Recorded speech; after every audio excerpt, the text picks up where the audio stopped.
What would you do if the parents you pushed aside, ignored, and treated as a burden turned out to be hiding a fortune worth more than you ever earned in your lifetime? Our story begins on a cold spring evening in a quiet Midwestern town where Mary and Robert, an elderly married couple, were living the last years of their lives in a modest house they had owned for decades. They were simple people, the kind who believed love mattered more than wealth, and who never wasted a second thinking about greed. Before life hardened, before disappointment sank into their bones, Mary and Robert were two young dreamers. Mary was only 19 when she first noticed Robert. She was working long shifts as a seamstress in a textile factory, surrounded by the rhythmic hum of sewing machines.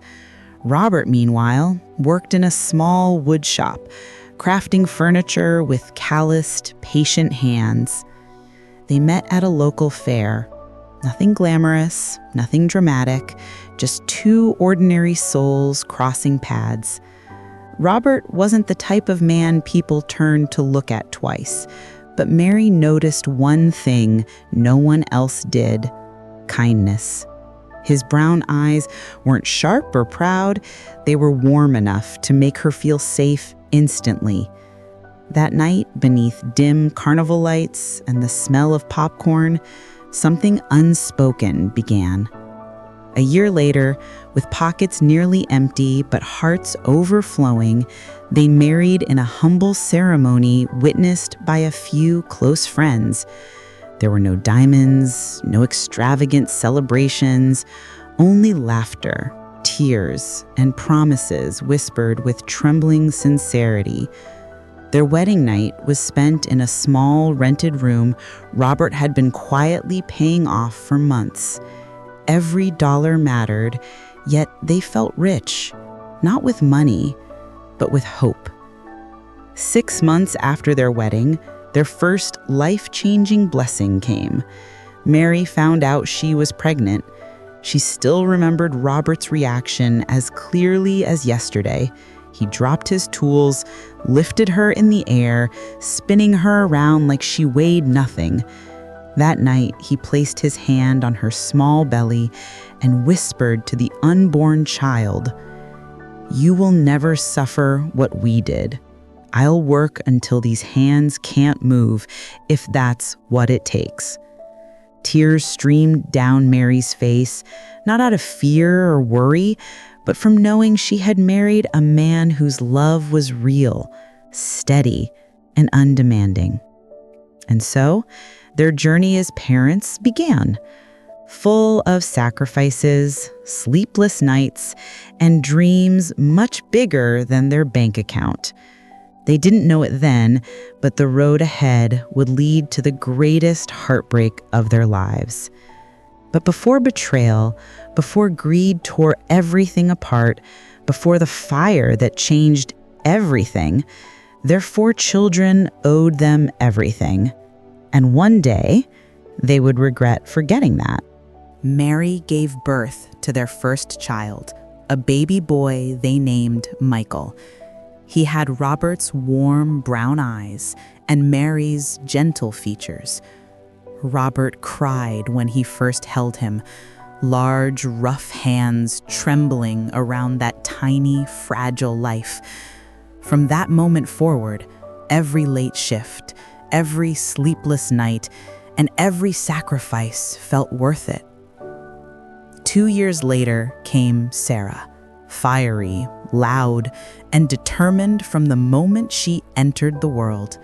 Then David, the quiet observer, always lost in thought, as if analyzing the world instead of simply living in it. And finally, Emily, the unexpected blessing. She arrived when Mary thought her childbearing years were over. The youngest, the most adored, the one who used to say, "Mommy, when I grow up, I'll buy you a castle."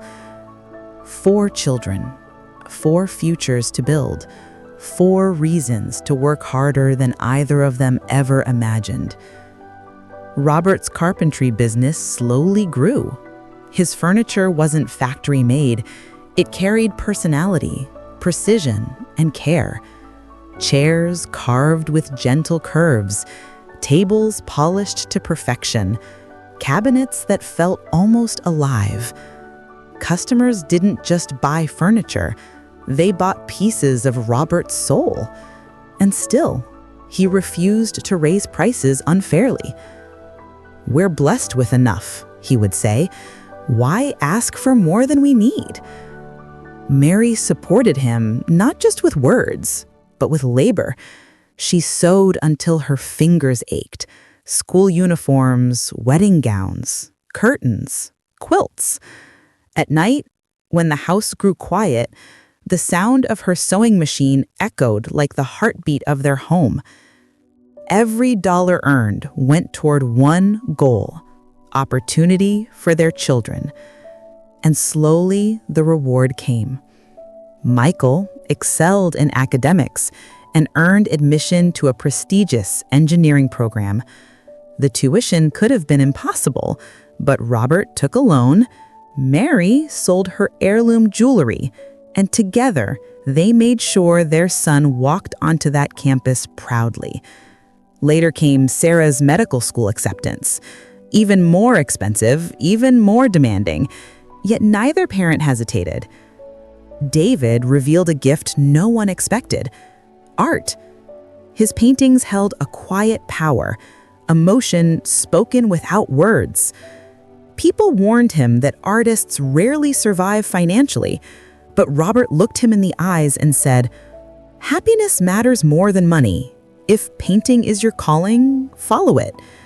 Then Emily, bright, ambitious, talented, pursued architecture with big dreams of designing cities.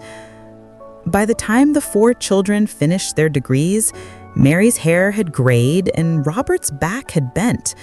Their bodies grew tired, but their hearts were full, convinced their sacrifices had created a strong, grateful family. They had no idea how wrong they were. Because soon, those very children, the ones whose futures were built through tears, exhaustion, and love, would begin to drift away. And distance wasn't the worst part. Neglect was. Time has a strange way of shifting priorities. When the children were young, they clung to Mary and Robert, seeking comfort, warmth, and guidance. But once success arrived, distance quietly took its place. At first, the changes were small: missed Sunday dinners, calls cut short, excuses disguised as responsibilities. Mary didn't complain, not at first. She understood adulthood came with obligations. But soon, excuses became habits, and habits became a pattern that hurt more than either parent could admit. Michael, once so close to his father, married a woman named Jennifer, a polished, wealthy marketing executive who carried herself as though she walked above everyone else. She rarely smiled, and when she did, it never reached her eyes. Visiting Mary and Robert became an inconvenience for her. "I don't enjoy going to that old house," she told Michael once, not bothering to lower her voice.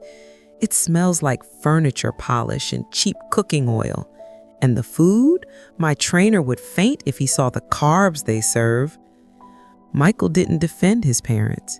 He simply reduced visits until they were nothing more than rare holiday appearances, polite, rushed, and cold. Sarah changed too. The once affectionate daughter became clinical and detached. With her successful medical practice and luxury lifestyle, she viewed her parents with condescending pity rather than love. "Why stay in a house that old?" she would ask, walking through their living room like a realtor inspecting property. You should sell this place and get something modern, something appropriate for your age. Mary tried explaining that their memories were built into the walls, but Sarah saw memories only as clutter. David visited occasionally, but his mind was always elsewhere, thinking about exhibitions, critics, sales. "I'll stay for an hour," he'd say, glancing at his watch before he even sat down. Affection felt like an obligation, not genuine care. And then Emily, the youngest, the one Mary once thought would always stay close, slowly drifted too. Her husband, William, came from a wealthy family and believed background determined worth. He never said it aloud, but his tone always carried the message, "Your parents don't belong in our world." As the years passed, visits became fewer, shorter, colder. Mary noticed the shift long before Robert admitted it. One night, as they lay in their worn but comfortable bed, Mary whispered, "Robert, do you think our children still love us?" Robert hesitated. "I think they've forgotten how."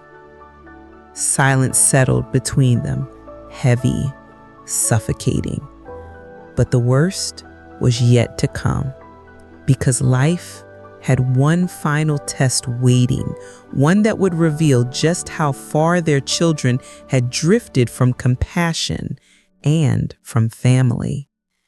Everything changed the day Robert collapsed, and the children were forced to choose between duty and convenience. It happened on a quiet Sunday morning, the kind that once meant breakfast, laughter, and family. Robert was sitting at the kitchen table, lifting a spoonful of oatmeal, when suddenly his hand began to tremble. The spoon slipped, clattering against the bowl. His face drooped on one side, and confusion filled his eyes. "Robert?" Mary's voice cracked as fear tightened around her chest. She rushed to his side, her hands trembling far worse than his. "Robert, talk to me, please."